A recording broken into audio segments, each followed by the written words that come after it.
Mesdames, Messieurs, bonjour. Le JDD, jury du dimanche, Monsieur Papa Demba Thiam est notre invité. Aujourd'hui, bonjour. Bonjour Mamadou. Vous êtes économiste et ancien fonctionnaire international, notamment à la Banque mondiale. Pour vous présenter au public, puisque c'est la première fois que vous comparaissez devant le jury du dimanche, comme on dit, pourquoi les économies africaines ont erré? Quels sont les facteurs qui les ont conduites à connaître la situation qui est la leur aujourd'hui? De sa fenêtre d'observation des économies du continent et leur rapport avec les institutions financières internationales, l'invité du JDD, Dr Papa Demba Thiam, ne fait pas que s'interroger sur les raisons qui font que l'Afrique n'a pas toujours décollé. Il propose également des solutions basées sur son expérience.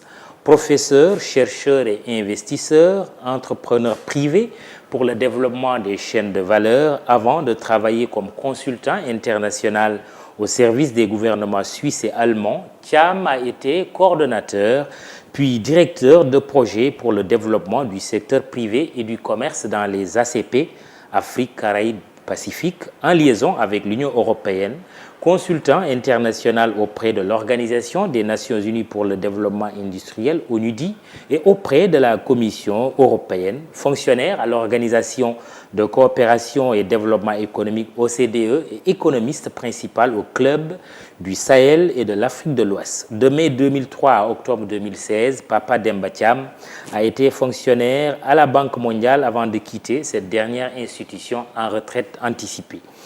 Qui mieux placé que lui pour se décrire? Docteur Papa Demba Thiam, un entrepreneur conseil en développement industriel intégré par les chaînes de valeur. Notre première question, pourquoi l'Afrique est encore en retard économiquement? Vous avez la réponse? Je crois que la réponse est évidente. Les Africains mendient en étant assis sur des tas de richesses. Vous prenez tout ce qui se fait en matière de développement industriel fondé sur la transformation des matières premières. L'essentiel des matières premières vient d'Afrique. Vous prenez par exemple tous les métaux stratégiques aujourd'hui au niveau de la RDC et d'autres pays. C'est avec ça que vous pouvez téléphoner. Votre ordinateur fonctionne avec ça, vos télés fonctionnent avec ça. Ces matériaux sont extraits dans ces pays et il n'y a aucune transformation. Or, la croissance qui crée l'émergence, c'est-à-dire des emplois et un pouvoir d'achat, elle se fait sur les chaînes de valeur. Si la Côte d'Ivoire et le Ghana aujourd'hui arrêtaient subitement d'exporter du cacao, mais tout le système international de transformation des produits basés là-dessus allait s'effondrer. Vous aurez le chômage partout. Alors la question fondamentale est celle de savoir que les intelligences africaines n'ont pas été dirigées vers la transformation des ressources en Afrique. Les causes du retard économique du continent, c'est lui-même, c'est nous-mêmes. C'est nous-mêmes, notre rapport avec le monde, notre compréhension du monde, notre rapport entre nous et les autres. Et nous avons toujours fonctionné comme si nous n'avions pas d'autonomie décisionnelle, nous n'avions pas de prise sur notre environnement et sur notre avenir. On a laissé les autres nous dicter des solutions qui les arrangeaient. Ben, c'est comme ça que nous sommes devenus des esclaves, c'est comme ça qu'on nous a colonisés et c'est comme ça qu'on continue de nous coloniser économiquement. Ce n'est pas la faute des autres, c'est nous qui le permettons. C'est quand même dur ce que vous dites. Qui aime bien châtie bien. Oui. Nous devons nous dire la vérité. Mais est-ce que l'Afrique est une? Est-ce qu'il n'y a pas des Afriques? Il y a des Afriques en ce sens que tous les pays africains sont différents, mais il y a eu une unité culturelle de l'Afrique. Si vous regardez tous les essais d'anthropologie, par exemple notre Cheikh Anta Diop, les Abou Bakr Ben Yassine, tous les tarikhs comme les tarikhs et Soudan et tout, ont montré qu'il y avait une unité culturelle et économique en Afrique.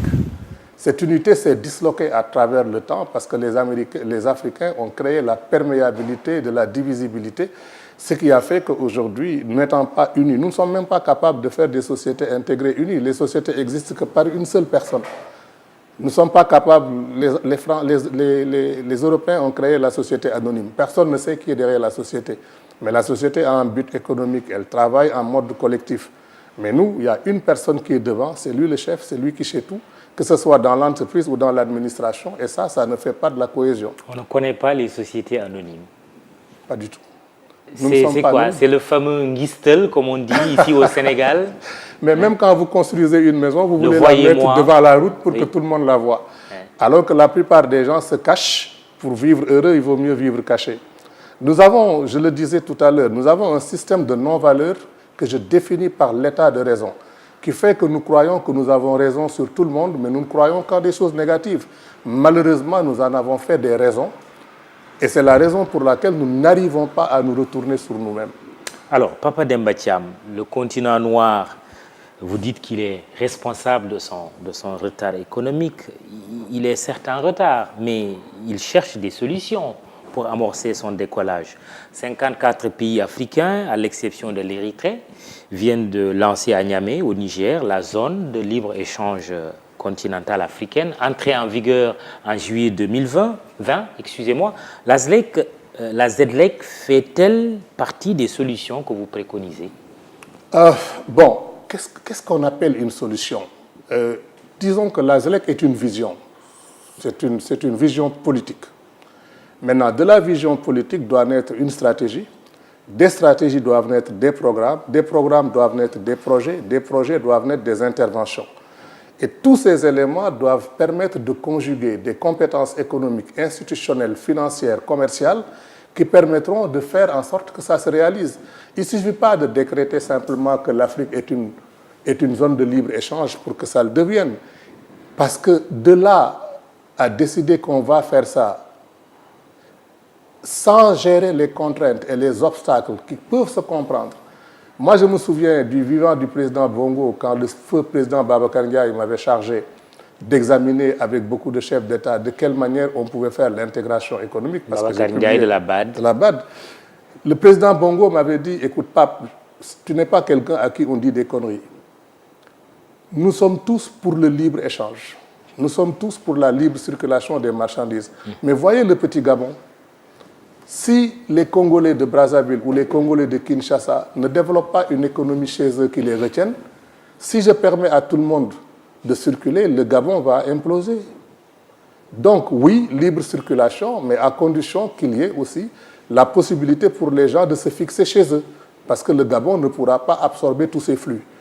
Ce que je veux dire par là, c'est que pour que la ZLEC fonctionne, il faut qu'il y ait des capacités productives qui se développent en Afrique.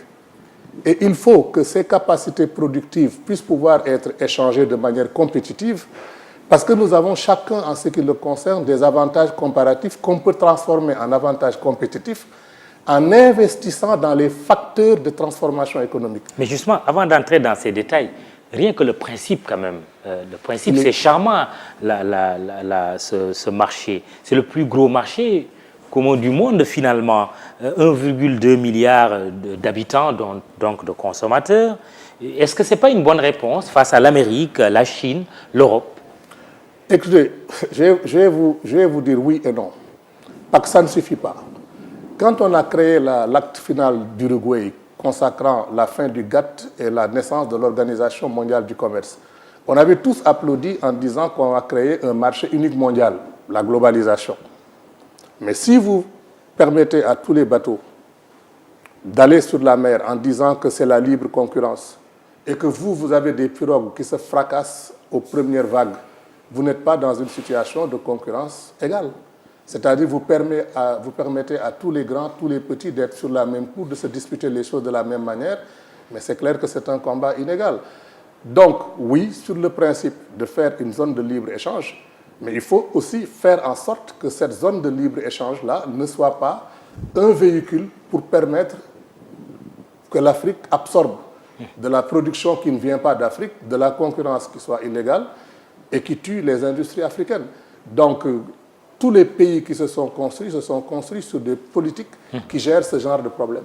Deux défis majeurs pour cette zone de libre-échange: abaissement des droits de douane, simplification des procédures aux frontières avec comme objectif d'augmenter les échanges interafricains de 15 à 25% du commerce total du continent. Comment arriver à relever ces défis? Est-ce que vous identifiez aussi d'autres défis? Vous devriez être le commissaire en charge de la ZLEC. Oh là là.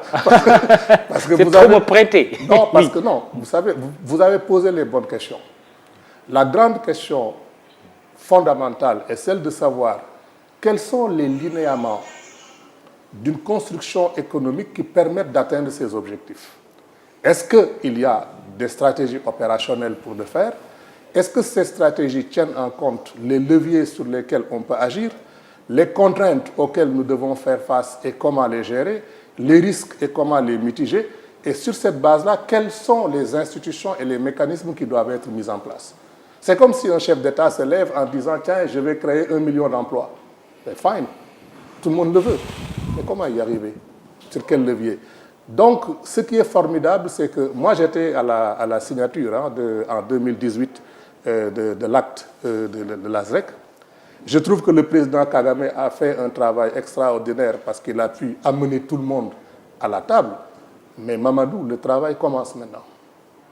Au-delà des déclarations de principe, au-delà des signatures, nous devons nous mettre au travail maintenant pour réaliser cette ZLEC, dans l'intérêt de l'Afrique.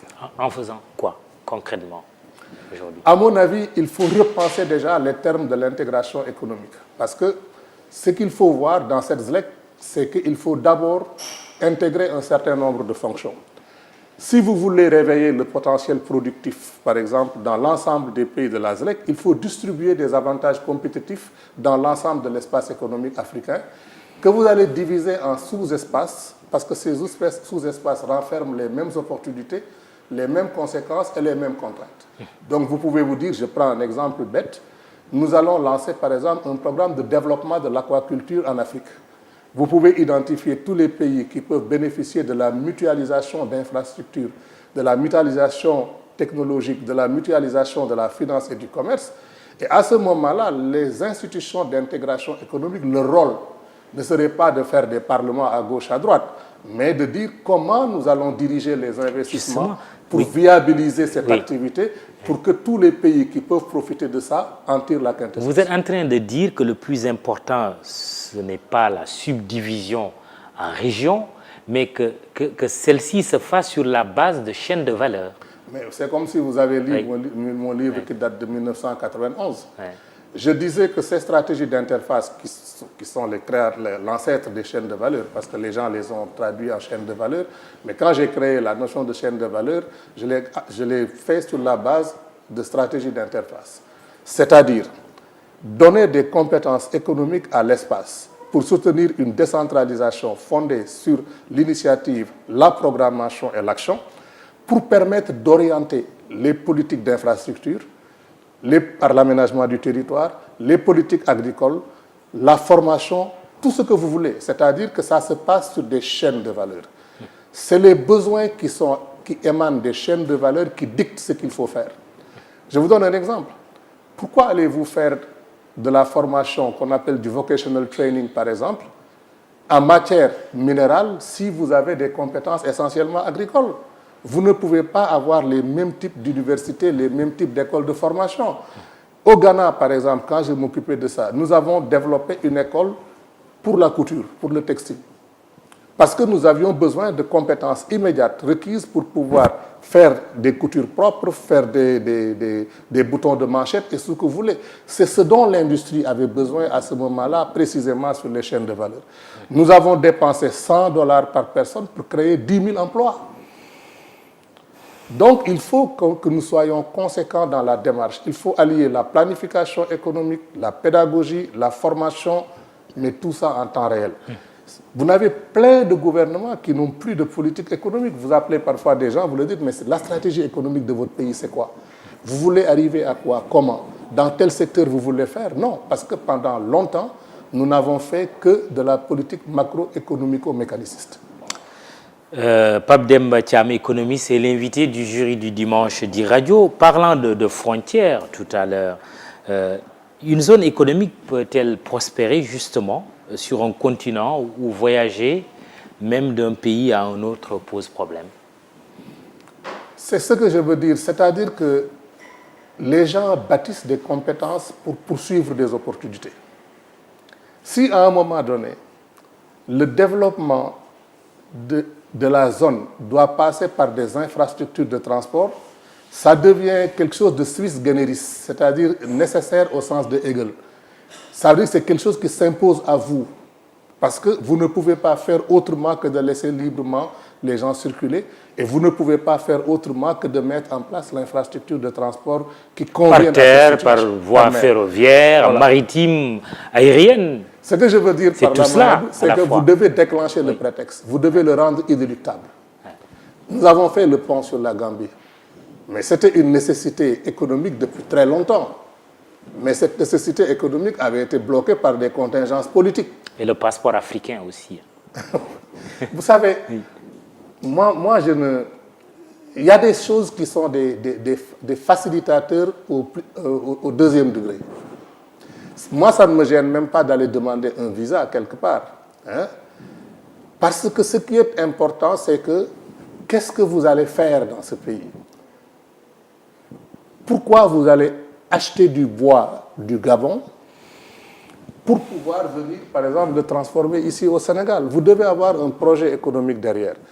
Si maintenant on développe toutes ces compétences économiques, cet appétit-là, à ce moment, il devient nécessaire de dire « Ah, l'absence de cette infrastructure est devenue un blocage fondamental. » Et il devient bancable.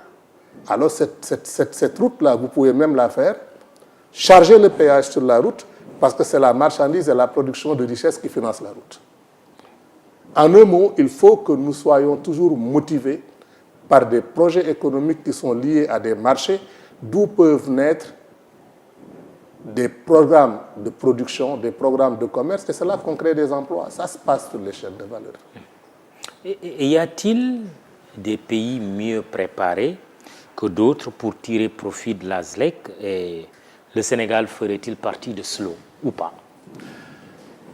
Ce que je voudrais dire, je ne peux pas avoir la prétention de dire que j'ai analysé tous les pays africains. Et puis même si je les avais analysés, ce que je peux dire ne peut pas avoir vocation de faire Bible.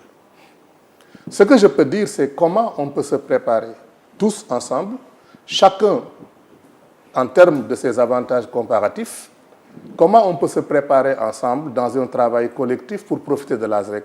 Pour ce qui concerne mon pays, le Sénégal, je peux en parler, parce que c'est peut-être l'économie que je connais le mieux. Le Sénégal a une vocation en matière de hub logistique extraordinaire. C'est le pays qui avance dans l'océan Atlantique, qui regarde New York, qui regarde Brasilia, qui est tout près de l'Europe continentale, qui est près de l'Afrique du Sud. Donc, cette présence, rien que cette configuration géographique, donne au Sénégal un avantage comparatif extraordinaire pour faire entrer et sortir des marchandises. Un avantage qu'on a toujours eu, hein? Oui. Depuis mais les temps immémoriaux. Mais qu'on peut faire bouger maintenant. Oui. Vous savez, moi, ce qui est important pour moi, c'est de regarder l'avenir. L'une des raisons pour lesquelles j'ai quitté la Banque mondiale et que je ne veux plus travailler avec des institutions, c'est de semer cette graine en des gens plus jeunes que moi. Leur montrer que ce que nous avons été capables de faire au Ghana en créant 305 000 emplois, en utilisant 50 millions de dollars pour lever 12,5 milliards de dollars d'investissement direct étranger, nous pouvons le faire chez nous. Parce qu'au Ghana, nous nous sommes appuyés sur les avantages comparatifs du pays qui étaient inertes. Nous les avons transformés, certains, en avantages compétitifs. Et les gens sont venus. Et nous n'avons même pas fait de facilités fiscales, comment on appelle, les tax holidays ou des choses comme ça. Moi, je ne connais pas ça dans mon langage. Je trouve que nos États ont besoin de leurs ressources fiscales. Ce n'est pas une raison de leur permettre de venir aux gens, de ne pas payer des impôts pendant X temps et de partir. Mais je vais leur offrir des plateformes de services qui vont faire qu'ils seront contents de payer les impôts parce qu'ils gagnent de l'argent sur lequel ils paient les impôts. Donc, le Sénégal a cette position. Oui, en plus de ça. En plus de cela, je vous donne un exemple, oui. Un autre. Oui. Nous sommes la nation qui avons profité parce que nous connaissons ce que ça veut dire les produits halieutiques. Pendant un moment, la transformation des produits de mer a été un fer de lance pour notre pays. Mais nous sommes le seul pays qui connaissons les vertus des produits du poisson et qui continuons de ruiner les mers, les océans, au lieu de cultiver, comme on appelle farming, au lieu de faire l'élevage. Ouais. Même les pays qui n'ont pas eu cette connaissance avant nous se sont mis à faire des élevages. Et il n'y a pas une seule espèce de poissons que nous connaissons qui ne soit pas capable d'être élevé en captivité.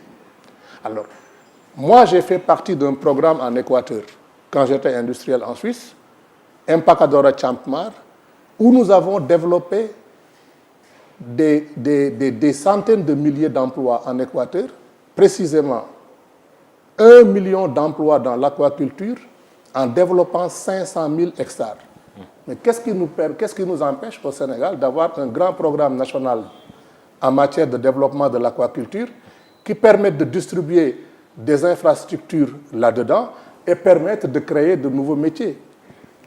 Donc, il y a énormément de choses. Maintenant, nous avons le gaz et le pétrole qui vient, on en viendra, mais nous avons énormément de potentiel et le problème, c'est la connaissance. Le Sénégal ne perdrait pas au change en intégrant cette zone de libre-échange continentale? Absolument pas. Absolument pas. Mais le Sénégal doit se préparer à développer des offres de produits qui soient compétitifs. Des offres compétitives. Parce que lorsque vous faites la zone de libre-échange, tout le monde doit pouvoir entrer son produit. Mais nous avons aussi une chance au Sénégal, c'est que notre système de normalisation, de promotion de la qualité, de métrologie et d'essai est l'un des plus élaborés dans la région. Mais pourquoi aujourd'hui Donald Trump s'est élevé contre la Chine?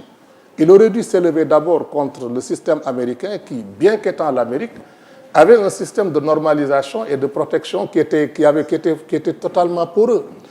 Les Chinois pouvaient entrer n'importe quel de produits qui sont sous-normés, inonder le marché américain en termes de concurrence déloyale et tuer toute l'économie. Alors, il aurait fallu simplement dire on va mettre en place un certain nombre de normes qui font qu'il y a certains produits qui ne peuvent pas rentrer parce que ces produits ne respectent pas ces normes. Ce n'est pas faire de l'isolationnisme, ce sont des dispositions qui sont prévues par l'Organisation mondiale du commerce. Alors, de manière tout à fait empirique ou peut-être sur des bases économiques avérées, quand on parle de cette zone, tout le monde a tendance à penser à l'Afrique du Sud, au Nigeria, aux pays d'Afrique du Nord, comme étant ceux qui devraient véritablement en profiter. Est-ce que c'est votre conviction aussi? C'est du bavardage. Ah oui? C'est du bavardage. Mais écoutez, la Chine envahit les marchés, tous nos marchés, avec des produits, des chaussures en plastique et tout. Est-ce qu'il a fallu attendre un accord commercial avec la Chine ou quelque chose comme ça pour que ça se passe? Parce qu'il faut être sérieux. Nous signons la ZLEC, mais nous sommes aussi signataires de tous les protocoles et des disciplines de l'Organisation mondiale du commerce. L'histoire de la ZLEC ne peut pas être une histoire de discrimination positive en disant que nous nous fermons aux autres et nous commerçons entre nous. Ce problème d'harmonisation doit se régler. Il y a des textes qui le prévoient. Malheureusement, il y a très peu de capacités pour pouvoir traduire ces textes et les traduire en institutions, en programmes, en stratégies et en projets. Donc c'est là notre grande faiblesse. L'Afrique du Sud, personne n'interdit aujourd'hui les produits d'Afrique du Sud d'être vendus au Sénégal. Personne n'interdit aujourd'hui des investissements des Africains du Sud au Nigeria. Vous savez quoi? En matière de politique et en matière de droit, la politique et le droit en général suivent d'abord les activités. Les activités se font, après on vient encadrer. Mais ce n'est pas la politique ou le droit qui déclenche les activités. Encore une fois, c'est un plus, mais il ne faut pas qu'on nous leurre par des déclarations de principe. Ce n'est pas une panacée. Voilà, vous l'avez dit. La question de la monnaie. Comment échanger économiquement avec des monnaies aussi nombreuses que les pays du continent, exception faite de la zone franc, qui fait tout un débat, et bientôt la monnaie de la CEDEAO avec l'écho en 2020. Comment? Ce n'est pas un problème. Écoutez, il y a des pays d'Amérique du Sud qui battent leur propre monnaie et qui vendent sur le marché international. Pourquoi? Parce que leur économie est solide, leur monnaie est basée sur la théorie quantitative de la monnaie, reflète l'état réel de la force de l'économie, et c'est la raison pour laquelle ces pays sont capables de vendre et de facturer dans leur propre monnaie. Donc le problème de la monnaie, c'est d'abord le reflet de la santé d'une économie. Moi, mon deuxième pays, c'est la Suisse. Vous avez vu comment la Suisse est petite? Et aujourd'hui, quand il y a des problèmes de guerre commerciale et tout ça, le franc suisse monte tous les jours parce que tout le monde achète le franc suisse une monnaie refuge parce que son économie est sérieuse. Mais en termes quand même de gros marchés, Pape Demba Thiam, le constat est que quand on parle des États-Unis, gros marché, c'est Oui. le dollar. La Chine a sa monnaie. Quand on parle de l'Europe, c'est aussi l'euro. Oui, pourquoi on ne devrait pas aller dans ce sens ici en Afrique dès l'instant qu'on a senti la nécessité de créer une zone de libre-échange? Vous savez, Je sais que ça ne se décrète pas. Hein? Voilà, c'est ça que je veux dire. Ce qu'il faut, on intègre des fonctions.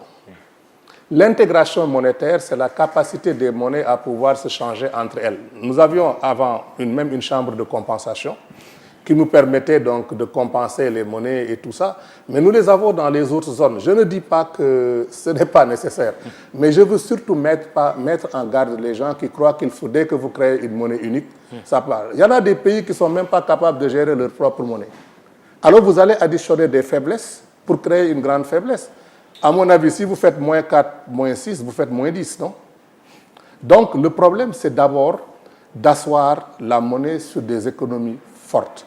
Moi, le franc CFA ne me gêne pas en termes de convertibilité, parce que d'ailleurs, nous sommes gâtés, nous sommes le seul pays. Ah oui, qu'est-ce que vous êtes en train de dire là? Le CFA ne doit pas disparaître au profit de l'éco? Ce n'est pas le principe de la disparition. Encore une fois, on va regarder les fonctions. Le franc CFA, aujourd'hui, nous permet d'échanger et de vendre dans une monnaie que nous ne battons pas. La Banque centrale des États de l'Afrique de l'Ouest est la seule banque qui ne fait aucune politique économique, aucune politique monétaire, qui existe que sur la base d'un traité. Un homme d'affaires, il en profite parce qu'il se dit, tiens, j'ai une monnaie que je peux utiliser pour acheter des marchandises, pour faire des contrats, alors que cette monnaie, je ne suis même pas responsable. Que mon économie vale zéro, que ce soit machin et tout, la monnaie, je l'ai. Bon, ce n'est pas quelque chose qui devrait durer normalement longtemps. Le débat sur le franc CFA, je ne m'en suis jamais mêlé parce que pour moi, un traité qui a été fait depuis tellement longtemps, à un moment, ça doit être dépoussiéré. Il faut revisiter certaines modalités. Mais sur le principe de l'intégration monétaire, moi, je suis heureux que nous ayons une monnaie qui nous est commune. Maintenant, que par fierté... Ma question se veut précise. Voilà. Est-ce qu'il faut abandonner le CFA pour l'éco aujourd'hui? L'abandonner pour le principe 2020. de l'abandonner pour Oui. une question d'atavisme et de fierté, ce serait une connerie. Ouais. Vous Donc, pouvez on a senti l'appeler... des réticences de la part du Sénégal, de la Côte d'Ivoire, pour ne citer que ces deux pays. Mais c'est-à-dire que ce débat, Mamadou, ne devrait même pas se poser. Parce que pourquoi l'abandon du franc CFA doit-il être une alternative fatale? Moi, j'aimerais que ceux qui en parlent m'expliquent, avec un diagramme, avec une arborescence, comment en abandonnant cette monnaie, on va arriver les chemins d'expansion par lesquels on va développer notre économie. Parce que tout le monde cherche à avoir une monnaie unique. Les Européens ont l'euro. Même les Cubains utilisent le dollar alors qu'ils sont sous embargo. Au Congo, la monnaie, c'est le dollar. Donc, on a tendance à l'intégration monétaire. Maintenant, beaucoup de gens posent la question de savoir comment le CFA est géré, ce que ça nous coûte, et ainsi de suite. C'est un débat pertinent.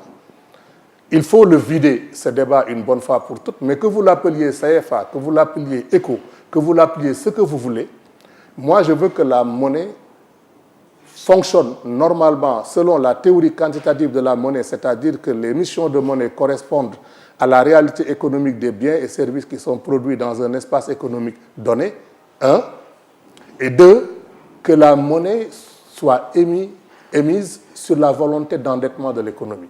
Parce qu'aujourd'hui, vous émettez la monnaie sur la volonté d'endettement de l'économie. Vous voulez acheter une maison. Vous allez à la BHS, j'en profite pour faire la publicité pour mon petit frère Bokar.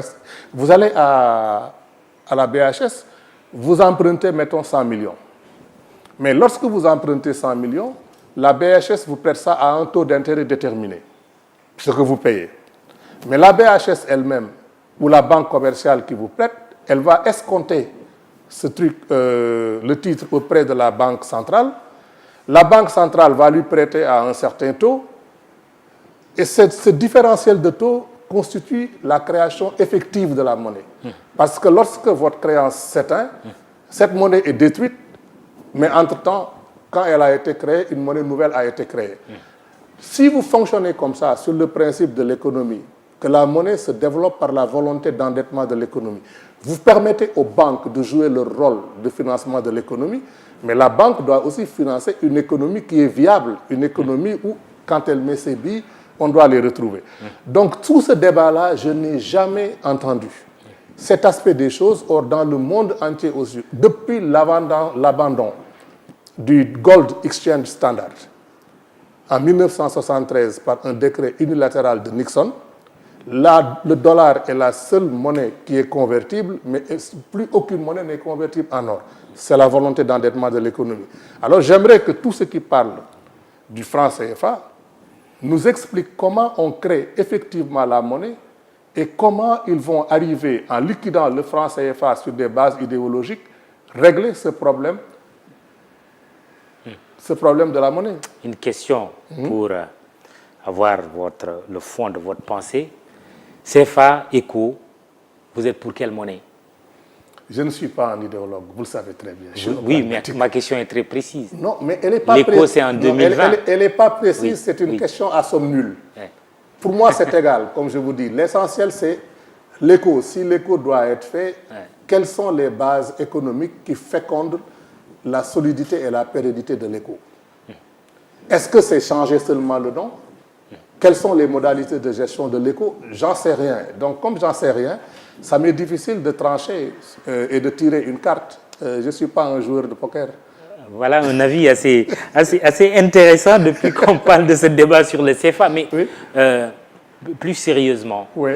Le CFA, la question de la monnaie de manière générale, zone économique et d'autres questions qui agitent l'Afrique ou certaines organisations sous-régionales comme la CEDEAO. Pourquoi il ne faudrait pas aller vers l'organisation de référendums ou de référendats pour entraîner aussi les peuples quelque part? Si vous avez des questions précises, par exemple, si vous venez faire le référendum comme moi, vous me dites de choisir entre le franc CFA et l'ECO, sans que je sache qu'est-ce qu'il y a derrière toutes ces choses-là. Oui, il faut prendre le temps d'expliquer. Un référendum, c'est oui ou non. Hein? Voilà, mais Mamadou, il faut avoir le temps d'expliquer, mais il faut avoir le temps de dire aussi ce qu'il y a derrière. Parce qu'il y a beaucoup de débats ou de référendats qui ont été faits souvent où les peuples ont voté sans savoir ce qu'il y avait derrière. Et beaucoup de ces peuples-là, s'ils savaient ce qu'il y avait derrière, il y a des votes qu'ils ne feraient jamais. Papa Demba Thiam est économiste, il est l'invité du jury du dimanche. Vous êtes l'auteur de plusieurs publications, dont un livre intitulé « Stratégie d'interface, intégration économique et développement ». Votre ouvrage se veut précurseur en termes de projets structurants et créateurs d'emplois durables par le développement de chaînes de valeur. Quelles sont ces stratégies et pourquoi, à votre avis, la question de l'intégration, notamment la réalisation des États-Unis d'Afrique, a toujours été un défi depuis les pères fondateurs jusqu'à maintenant? Ça, c'est une vaste question, c'est mieux que votre question référendaire. Parce que ça me permet au moins de camper le débat. J'étais très provocateur en écrivant Stratégie d'interface, intégration économique et développement, déjà en 1991. Si vous voyez maintenant les prix auxquels ça se vend, c'est parce que quand le livre est sorti, les gens ne comprenaient pas l'enjeu. Mais comme j'avais prévu dedans ce qui allait se passer en France avec la fabrique de pauvreté, la Grèce, l'Espagne, le sud de l'Europe d'une manière générale et l'arrivée des mouvements populistes, les gens ont commencé à le lire. Mais cette trilogie-là, stratégie d'interface, intégration économique et développement, c'est ce qui, à mon avis, crée des économies autocentrées. Parce que n'importe quelle économie, Mamadou, doit être intégrée par des fonctions. C'est des fonctions qu'on intègre. Des fonctions économiques, des fonctions commerciales, des fonctions juridiques, toutes ces sortes de fonctions-là. Or, même dans notre propre pays, si vous voulez faire de l'intégration économique, vous devez distribuer des potentiels de croissance intégrés et complémentaires dans chacune de nos régions. Vous avez des régions qui ont des capacités à croître avec certains secteurs. Vous avez des régions qui ont des capacités avec d'autres secteurs. Donc, votre politique d'aménagement du territoire, infrastructure, éducation, décentralisation, tout ce que vous voulez, doit se faire de telle manière à réveiller ce potentiel économique. Et moi, je le réveille en développant des chaînes de valeur. Et ces chaînes de valeur, je les fais en interfaçant des activités. Alors, résumé de votre ouvrage, l'auteur ne se contente pas de montrer en quoi les modèles usuels de croissance-développement demeurent non pertinents, première partie de l'ouvrage. Bien plus, après une étude de l'impact de ces modèles dans son propre pays, deuxième partie, il propose des stratégies alternatives dites d'interface, troisième partie, qui, dans leur cadre d'application, corrigent les structures socio-économiques pour les rendre coopérantes. Mieux, il montre que les stratégies d'interface sont en réalité des stratégies d'intégration économique. Voilà, c'est ce que je viens de décrire. Oui. Donc, c'est des stratégies d'intégration économique. Maintenant, l'intégration économique, c'est justement développer des économies cohérentes et intégrées au niveau d'un espace donné. Cet espace peut être la région de Dakar, ça peut être la région de Louga, ça peut être une partie plus grande, ça peut être le Sénégal et la Guinée, ça peut être la frontière entre le Sénégal et le Mali, ça peut arriver par cercles concentrisques et progressivement à envahir tout l'espace économique. Et c'est ce modèle d'intégration-là qu'on n'a jamais adopté. Les organisations d'intégration ont d'abord été créées pour distribuer des postes de bureaucrates. C'est comme si on vous disait aujourd'hui, voilà, je vous nomme chirurgien en chef à l'hôpital de Dantec, alors que vous n'avez jamais été chirurgien. Donc on a bâti les organisations d'intégration économique sur la base de paradigmes qui sont devenus obsolètes, comme les unions douanières au moment où tout le monde s'ouvre.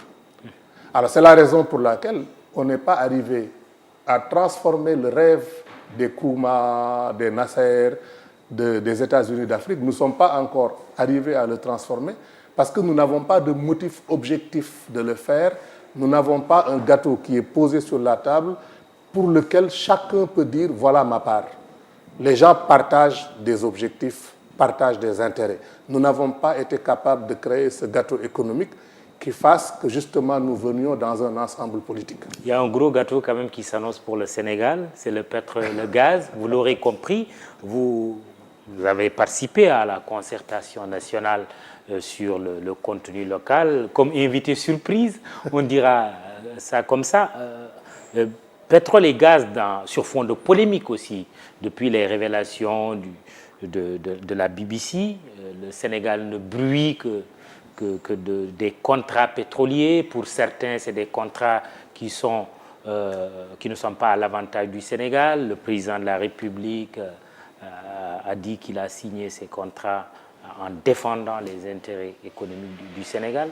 Et quelle réflexion vous inspire d'abord cette perspective de voir le Sénégal devenir un pays pétrolier et gazier? Je préfère me concentrer sur la perspective. Je ne suis pas un homme de querelle parce que j'aime bien utiliser la capacité intellectuelle que nous avons à régler des problèmes qui nous font avancer. La querelle fait aussi partie de la perspective, certainement. Non, disons que je ne connais pas les tenants et les aboutissants pour me prononcer en expert dessus. Moi, on m'a appris à parler de ce que je sais. Ce qui m'intéresse, moi, dans cette affaire de pétrole et de gaz, c'est qu'est-ce qu'il faut faire avec ce qui revient au Sénégal. Quelle que soit la part qui revient au Sénégal. Ce qui revient au Sénégal ou ce qui devait revenir au Sénégal. Je ne peux pas c'est savoir. Là où se trouve aussi le débat. Je vous pose la question comme ça. Mamadou, c'est aussi le fond du débat. Je n'ai pas d'instrument de mesure qui me permettent, en valeur relative, de dire qu'est-ce qui devait devenir au Sénégal et qu'est-ce qui ne devait pas venir au Sénégal. Parce que je ne suis pas dans le jus de cette affaire-là. Ça, c'est un débat que je laisse à d'autres. Ils sont certainement mieux outillés et mieux formés pour le faire. Mais moi, je suis un serviteur. Si vous me dites que vous avez la capacité d'avoir tant de pétrole et tant de gaz, et que vous avez la compétence nationale sur le plan politique, sur le plan économique et légal d'accéder à cette ressource, mon expertise me permet, avec l'expertise conjuguée avec d'autres, de vous dire ce qu'on peut en faire pour que tout le monde puisse en profiter au maximum. La question vous est posée. Voilà. Cette manière d'en profiter, c'est quoi? Vous avez les chaînes de valeur que vous pouvez dériver de manière verticale ou horizontale à partir de l'existence du pétrole. Par exemple, nous pouvons soutenir toute une économie intégrée autour du pétrole, développer des parcs pétrochimiques pour transformer les produits. Nous pouvons développer, avec ça, vous avez par exemple les produits de polymérisation, vous avez les engrais, vous avez les acides azotés, vous avez énormément d'applications. Le Sénégal a toujours eu du pétrole, tout comme la Guyane, le Brésil, tous ces pays, parce qu'ils partagent les mêmes plaques tectoniques depuis Mathusalem. Mais il fut un temps où l'exploitation du pétrole ne pouvait pas être rentable au Sénégal, parce que je me souviens quand moi j'étais à l'OCDE, j'avais fait une interview dans Le Monde où je disais j'opte plus pour la transformation des produits halieutiques ou le développement de l'agriculture que le pétrole. Parce que le baril de pétrole se vendait à l'époque à 24 $. Quand vous avez un baril de pétrole à 24 $, vous ne pouvez pas faire des investissements colossaux qui soient rentables. Mais lorsque vous montez au niveau du baril de pétrole que nous avons aujourd'hui, les majors peuvent se risquer à dire, tiens, les tendances structurelles montrent que le prix du pétrole restera à un certain niveau, donc ça vaut la peine d'investir et de rattraper cet argent plus tard. C'est l'une des raisons pour lesquelles il n'y a pas eu énormément d'exploration en matière de pétrole. On découvre maintenant qu'on a même plus de gaz que de pétrole et les applications sont encore beaucoup plus importantes. Nous sommes par exemple un pays où le coût de l'électricité est exorbitant. Rien que penser à transformer le gaz en énergie bon marché peut nous permettre de déclencher un gros mouvement de croissance pour soutenir nos industries de transformation. Nous pouvons régler notre problème énergétique avec le gas to power. Et nous pouvons aussi développer, influencer. Combien de nos mamans aujourd'hui utilisent des gaz domestiques qui sont importés et tout ça. Mais il y a toute une culture, toute une philosophie qui fait qu'aujourd'hui, nous sommes prêts à taper aussi là-dessus pour développer une industrie qui utilise ce genre de choses pour fabriquer des fourneaux, tout ce que vous voulez. Mais indépendamment de cela, les infrastructures que nous allons mettre en place pour l'exploitation du pétrole et du gaz vont permettre de créer des pôles de croissance qui peuvent donner leur viabilité à d'autres pôles adjacents dans d'autres domaines comme l'agriculture, comme l'élevage, je l'ai dit toujours, l'aquaculture, et même le tourisme.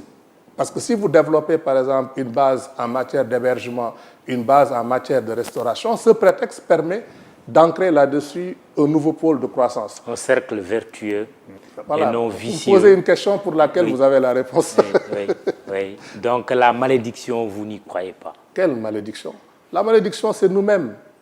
Pourquoi nous sommes les seuls peuples que chaque fois que nous avons de la richesse, nous nous entretuons entre nous, nous complotons les uns contre les autres, nous faisons amener les autres. Mais l'histoire de l'Afrique a été une histoire de trahison d'Africains contre d'autres Africains.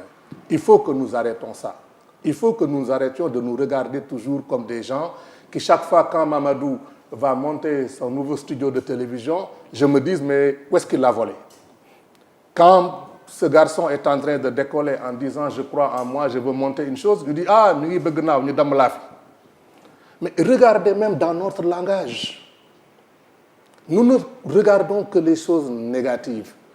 Or, xel du jàpp plusieurs choses en même temps. Si vous concentrez votre tête à chercher que les choses pornographiques, à montrer les choses graphiques qui nuisent, vous perdez l'opportunité de regarder ce que vous pouvez faire. Et le gros problème chez nous, c'est que les gens passent leur temps à arrêter les autres au lieu de prendre l'énergie pour eux-mêmes pour avancer. Regardons cette affaire de manière positive. Nous sommes un peuple de gens extrêmement intelligents. Nous devons être une nation d'experts. Nous l'avons montré quand la France a retiré ses coopérants de Guinée. C'est nos experts qui sont allés les remplacer. Et nous sommes devenus encore beaucoup plus intelligents au Sénégal. Moi, c'est à ce débat que j'aimerais convier. Mais pourvu que l'entreprise sénégalaise, il y a la dimension contenu locale aussi, ne soit pas laissée en rade. Oui, on peut dire que le pétrole, le gaz, son exploitation, les recherches, que ça coûte excessivement cher. Peut-être que ce n'est pas encore à hauteur de nos moyens, tant au niveau étatique qu'au niveau des entreprises privées. Mais il faut aussi que, par le biais du contenu local, que que les entreprises puissent en profiter. Prêcher un convaincre, oui, c'est ce oui, que je veux dire défendre. oui, parce que c'est aussi ça. Ouais. C'est quelque part ça la malédiction aussi, quand les gens parlent de malédiction. C'est la crainte de voir les majors presque venir Non, la tout malédiction, prendre. tel que je comprends ça, les gens disent c'est une malédiction parce que c'est source de conflits, de guerres, Oui, on le de dit. choses comme ça. On le dit. C'est que au Mais lieu de- peut-être il y a une malédiction plus vicieuse. Voilà. Mais ce que vous venez de décrire là, en matière de contenu local, moi je vais au-delà du contenu local. C'est-à-dire que le terme sur le plan sémantique de contenu local me gêne. C'est-à-dire je m'en oui. accommode. Ah oui. Je m'en accommode simplement parce que c'est le langage que des institutions ont arrivé pour dire aux gens, oui, bon, les gens prennent les gros morceaux, mais on vous donne quelque chose localement, comme si on nous donnait des miettes. Ce que moi j'ai proposé, et ce sur quoi je travaille avec le ministre du Pétrole, Makhtar Cissé, qui est un garçon très brillant. Vous me connaissez, moi, je ne réponds pas à l'appel de n'importe qui, hein, parce que j'ai le choix de ce que je fais de mon temps. Ce qu'il m'a demandé, quand il m'a demandé de les aider il y a 2 mois et demi, c'était de dire on va trouver une nouvelle doctrine, on va développer une nouvelle économie industrielle basée là-dessus. J'ai réuni tous les gens du secteur dans son cabinet et nous avons travaillé pour définir les paradigmes, définir les stratégies, définir les programmes. Ces programmes ont été présentés lors de la journée de concertation du 2 juillet. Est-ce que vous avez vu quelqu'un tirer là-dessus? Personne. Il y a eu des débats parallèles. J'ai entendu dire des gens, oui, on l'a fait parce qu'il y avait ce débat. Ce n'est pas vrai. Moi, je suis venu ici avec mon épouse, qui est mon associée dans mon cabinet. Nous sommes venus ici le 3 mai, avant que ces choses éclatent. Et nous sommes venus même à nos frais, quelque chose que nous avons offert au pays, pour faire la formation, travailler avec les jeunes et développer ces programmes. Et c'est sur cette base-là qu'ils ont présenté cela. Mais Mamadou, est-ce que vous avez vu un seul journal, une seule déclaration où quelqu'un est allé vous dire que ce qui s'est dit là-bas, c'est des conneries? On ne leur a pas donné l'occasion parce que nous avons présenté la chose comme une ambulance sur laquelle personne ne pouvait tirer. Alors, on va y aller très vite. Quelle résonance a ce projet dont parle aussi depuis quelque temps Pierre Goudiaby Atepa? Je ne sais pas si vous le connaissez, si vous connaissez l'entrepreneur, mais qui parle beaucoup du projet de la route de l'acier et de l'aluminium.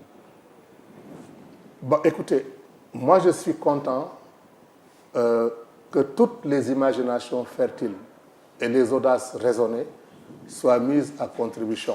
Je connais Pierre, il a été mon architecte dans les projets de ville technopole que je voulais faire au Congo, lui et d'autres. Il est très brillant. Il parle de route d'acier, tout comme, si vous regardez Internet, j'ai fait une publication où je parlais des routes de la soie que les Chinois étaient en train de monter. C'est quelque chose qui date de 2003-2004. Quel entendement il faut en avoir pour le commun des mortels? C'est des chaînes de valeur qui traversent les pays. Voilà. C'est des chaînes de valeur qui traversent les pays. Par exemple, les Chinois aujourd'hui, en voulant construire ce qu'ils appellent la route de la soie, mais ça c'est par un clin d'œil à l'histoire, parce que les relations entre la Chine et le reste du monde sont passées par la soie. Aujourd'hui, ils le font par exemple en montant des chaînes de valeur en matière d'infrastructures aéroportuaires. Ça leur permet de rapprocher la Chine du reste de l'Europe, de l'Afrique. Et en mettant chaque fois des relais de ports, ils arrivent à intégrer l'espace et rapprocher la Chine du reste des autres pays, ce qui permet à la Chine de pouvoir avoir des relations commerciales. Mais si vous regardez bien, la Chine ne se plante pas. En Europe, ils ont commencé avec l'Italie. Mais parce que l'Italie renforce l'une des plus grosses expertises en matière de beaucoup de choses, même les voitures. Les designers des voitures, c'est qui? Les Pininfarina et tout ça, c'est les Italiens. Dans l'habillement, c'est les Italiens. Dans la mode, les Italiens. Dans les meubles, c'est les Italiens. Donc les Chinois, sachant que l'Italie a des compétences dont l'industrie chinoise veut aller, et puis n'oubliez pas une chose, la botte que représente l'Italie, sur le plan géostratégique, n'a rien à envier au Sénégal. Donc c'est normal que la Chine commence avec l'Italie. En Afrique de l'Est, ils sont allés vers Djibouti. Oui, à la route de l'acier et de l'aluminium. Je ne sais pas ce qu'il veut dire par là. Oui. Mais ce que je veux dire, c'est que je suis certain que lui, étant un architecte et un designer, il a une idéation bien précise dans ce qu'il veut faire. Très bien, on verra ce que cela va donner. Pape Demba Thiam est l'invité du jury du dimanche, il est économiste, ancien fonctionnaire international. Vous avez pris une retraite anticipée à la Banque mondiale. Nous allons parler de cette banque que vous avez connue. Dans quelles circonstances vous avez été amené à prendre finalement votre retraite? Pourquoi? Bon, il y a plusieurs choses, dont certaines choses peut-être ne présentent pas de l'intérêt pour nos auditeurs, parce que je ne veux pas que des choses soient personnelles. Mais quand quelqu'un a été formaté rebelle pour faire partie du leadership qui change nos sociétés, tout ce que nous faisons est calculé. Quand moi j'ai quitté la Banque mondiale, j'étais administrateur principal à l'OCDE. En quelle année déjà? Je suis allé à la Banque mondiale en 2003, de l'OCDE. L'OCDE, c'est l'Organisation de coopération et de développement économique. C'est les pays les plus riches du monde auxquels nos pays pauvres ne font pas partie. Quand vous avez cette peau-là et que vous avez la chance d'y être administrateur principal, si vous cherchez simplement une carrière, vous restez là. Parce que l'OCDE, c'est les patrons de la Banque mondiale. Ils possèdent l'OTAN, la Banque mondiale, le FMI, tous les droits de vote, c'est les pays membres de l'OCDE. Mais quand je suis arrivé à l'OCDE avec mon parcours dans l'industrie, dans beaucoup de choses, l'idée c'était pour moi de sortir l'OCDE et de l'amener de l'Afrique. C'est comme ça que j'ai organisé ici à Dakar, avec le président Wade, la conférence internationale de l'OCDE sur les investissements et le commerce en Afrique. Il y avait 700 experts ici à Dakar. C'était un gros débat parce que je me souviens, on m'a dit, mais l'OCDE n'a rien à voir avec l'Afrique. Moi j'ai dit, moi, je suis africain, même si c'est un passeport suisse qui m'a fait rentrer à l'OCDE, je travaille pour l'Afrique. Et ça a tellement épaté les gens, ce culot, qu'ils ont décidé de faire ça. La Banque mondiale, on va y aller très vite. Alors, à ce moment-là, le président de la Banque mondiale, Jim Wolfenson, m'a rencontré et m'a dit, vous êtes parmi des gens qui peuvent changer la Banque mondiale. Il a été conscient que la Banque mondiale était devenue une bureaucratie mastodontique, qu'il fallait bouger. Je lui ai dit, écoutez, être votre conseiller ne m'intéresse pas. Parce que si je veux les honneurs, je peux même retourner en Suisse et faire la politique, peut-être d'être la première personne de couleur noire à devenir ministre. Ça ne m'intéresse pas. Je suis un entrepreneur, donc je veux faire de l'industrie. Donc je suis rentré à la Banque mondiale, j'ai amené des projets industriels, ces projets sont publiés, les résultats sont publiés. Donc quand j'en avais fini avec ça, mon problème c'était de dire aujourd'hui, j'ai bâti une crédibilité pour montrer que dans les centres les plus fermés comme la Banque mondiale, on pouvait y faire de l'industrie. À ce moment, j'avais déjà pris le projet de sortir de la Banque mondiale pour me mettre au service de l'Afrique. Parce que Dieu a fait que moi, j'ai travaillé pour mes petits-enfants. Ce n'est pas une frustration qui vous a fait quitter la banque? Frustration, non, ce n'est pas la frustration. J'ai connu la frustration. Si vous tenez à en parler, j'ai connu la frustration. Disons que j'aurais préféré décider de partir de la Banque mondiale d'une autre manière. La raison pour laquelle ça ne s'est pas passé comme ça, c'est que non seulement j'ai passé mon temps à me battre, 90% de mon temps, à couper mes liens pour faire mon travail, parce que beaucoup de gens n'étaient pas intéressés au développement industriel de l'Afrique. Et vous allez être surpris, c'était surtout les Africains. Parce que dans une institution des Africains travaillant à la Banque mondiale, qui seraient des ennemis de l'Afrique? Ou le mot est fort? Non, ils sont devenus des ennemis de l'Afrique parce qu'ils ont travaillé à trahir l'Afrique pour gérer leur carrière. Il y en a qui ont détruit des projets pour l'Afrique, et je vais en parler dans mon livre « Fabrique de pauvreté » en donnant des cas précis, tout simplement parce qu'il fallait gérer leur carrière, gérer leur fortune. Et il y en a certains qui sont même allés dans des complots pour museler des lanceurs d'alerte sur des affaires de corruption en tuant avec ça des projets. La corruption à la Banque mondiale? Ah oui, moi je le dis haut et fort. Moi j'ai dénoncé des affaires de corruption. Vous en avez des preuves? Je vais conclure avec ça. Non, moi j'ai dénoncé des affaires de corruption quand j'étais au Congo. Au lieu de prendre ces affaires au sérieux, ceux à qui je le dénonçais se sont ligués avec ceux que j'accusais de corruption pour essayer de me faire taire.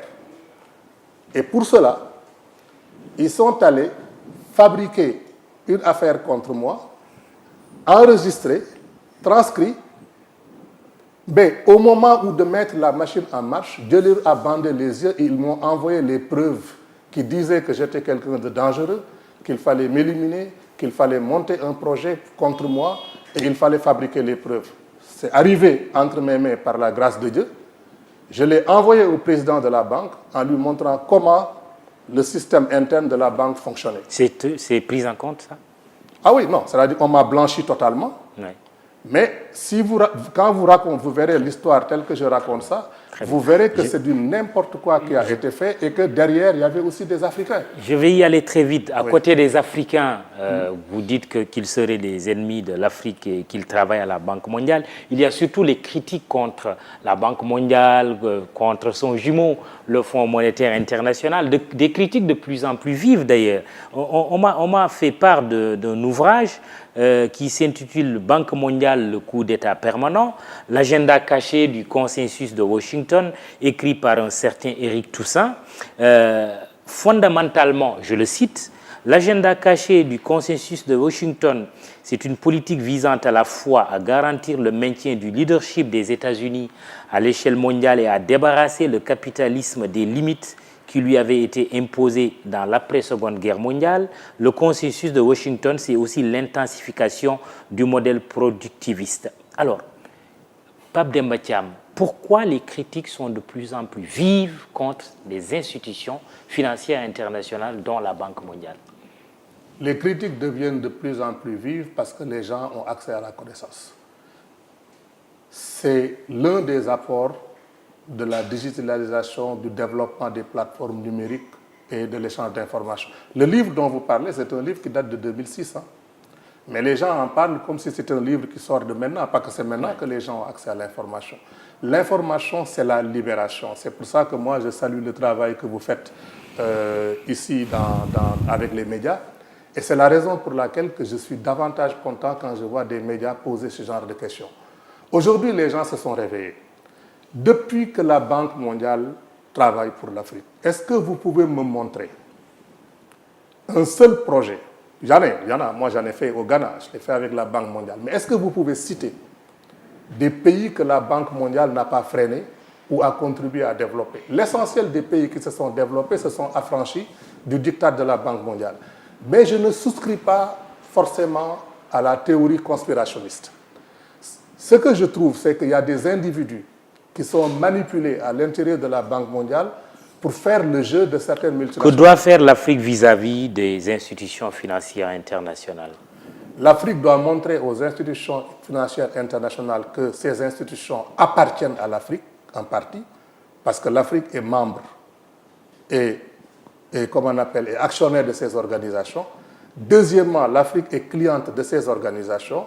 Donc l'Afrique n'a pas à être dictée des solutions.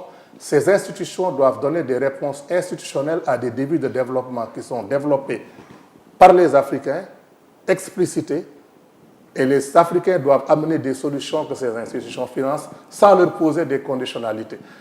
Les politiques viennent d'ici. Que les politiques viennent d'ici et qu'ils ne nous dictent pas chez qui on doit s'endetter, parce que moi, je ne suis pas contre le principe de l'endettement. Au contraire, je veux un endettement qui produit de la richesse. Et l'endettement qui produit de la richesse, ce n'est pas l'endettement qui passe par les Très bien.